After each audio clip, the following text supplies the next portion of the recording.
त्रिपाठी जी, आप संस्कारवान मानव हो, इस पर बहुत गंभीर है। कृपया अपना अनुभव संदेश प्रदान करें। संस्कार विहीन व्यक्ति पशु के समान है। संस्कारवान बनने से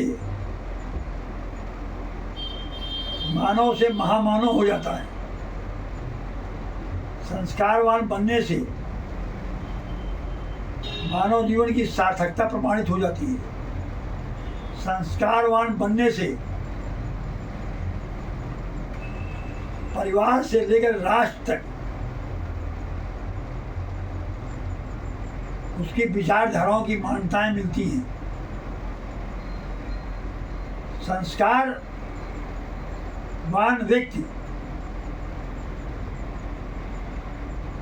का बाल्यकाल से लेकर बुढ़ापा तक जीवन सार्थक प्रमाणित होता है। इसलिए मनुष्य के जीवन में संस्कार बहुत आवश्यक है। जैसे फूल में खुशबू,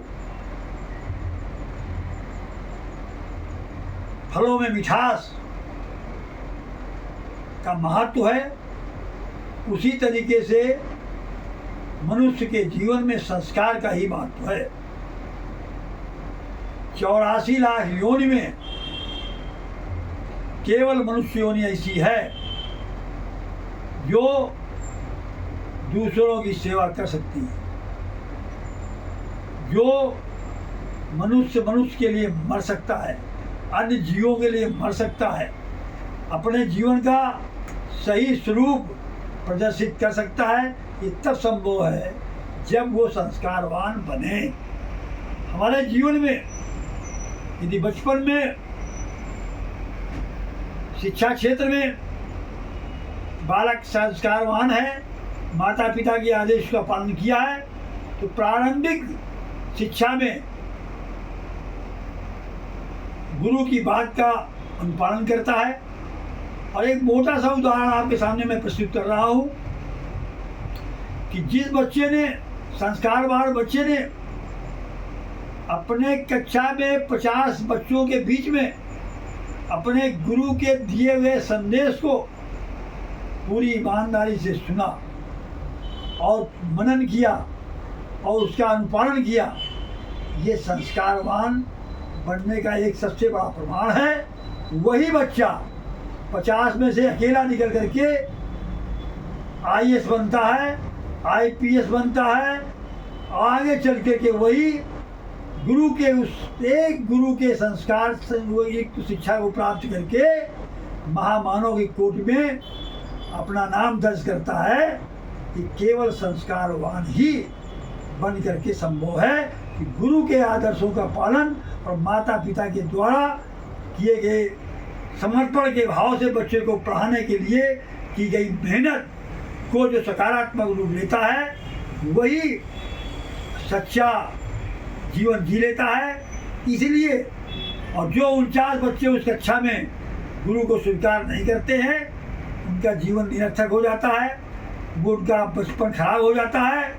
और उसी तरीके से जवानी में आकर के 3 चरणों में अपने जीवन को बांटना होता है और तीसरा चरण बुढ़ापा होता है।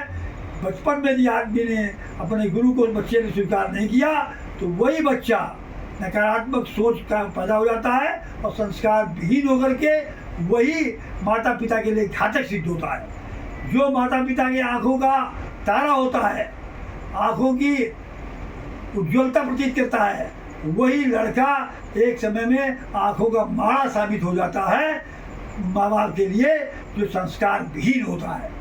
तो मुझे शास्त्रों ने साफ कहा है कि लालेति 5 वर्षाणि 10 वर्षांताड़े, ये 5 वर्ष तक बच्चा भगवान के स्वरूप में होता है, लेकिन 10 वर्ष तक बच्चों को पूरी निगरानी होती है, संस्कारवान बनाना चाहिए। उसके जो ब्राह्मणों के बच्चे हैं, जो खास तौर पे मैं उन पर विशेष दबाव डालता हूँ कि उन बच्चों को यज्ञोपवीत समय से संस्कार होना चाहिए। कि संस्कारवान बन करके ही महामानव के रूप में कोर्ट में प्राप्त होते हैं। आज आपको दिखाई पड़ता है एक शासक होता है, वो शासन करता है उन्हीं मनुष्यों के ऊपर। आज क्यों? उसने संस्कारवान बन करके जिया है। आज समाज के लिए, राष्ट्र के लिए अपने संदेश को देता है, लोग उसका अनुपालन करते हैं। ये बहुत आवश्यक है संस्कारवान बनना। इसलिए मानव जीवन की सार्थकता प्रमाणित होती इसी बात पे कि हम संस्कारवान बने, माता पिता के आदेशों का पालन करें और गुरु के चरणों में बैठ करके गुरु के निर्देशों को मन क्रम वचन से पालन करेंगे तो हम ही मानव नहीं एक दिन महामानव बन जाएंगे।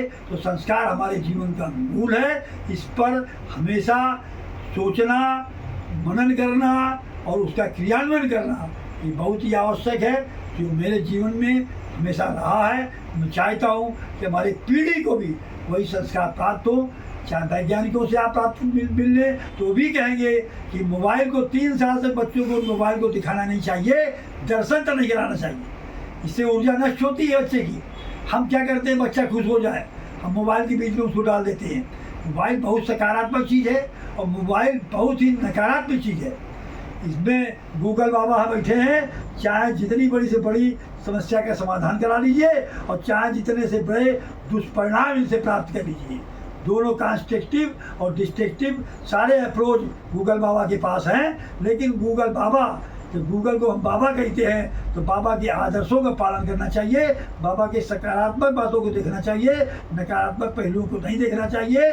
हमें बाबा के संस्कार लेके चलना चाहिए कि बाबा की उम्र 100 साल से ऊपर कैसे हुई, ये तभी हुई जब वो संस्कारवान बनकर जिए हैं। इसलिए हम चाहेंगे कि हमारी पीढ़ी संस्कारवान बने, माता पिता को परम श्रद्धा के साथ में उनके आदर्शों का पालन करें, उनके आदेशों का पालन करें। यही मानव जीवन की सार्थकता होगी, यही उनकी प्रसन्नता होगी, यही जीवन का सकारात्मक सोच होगा। बहुत बहुत धन्यवाद। फिर मिलेंगे आपसे। हर हर महादेव।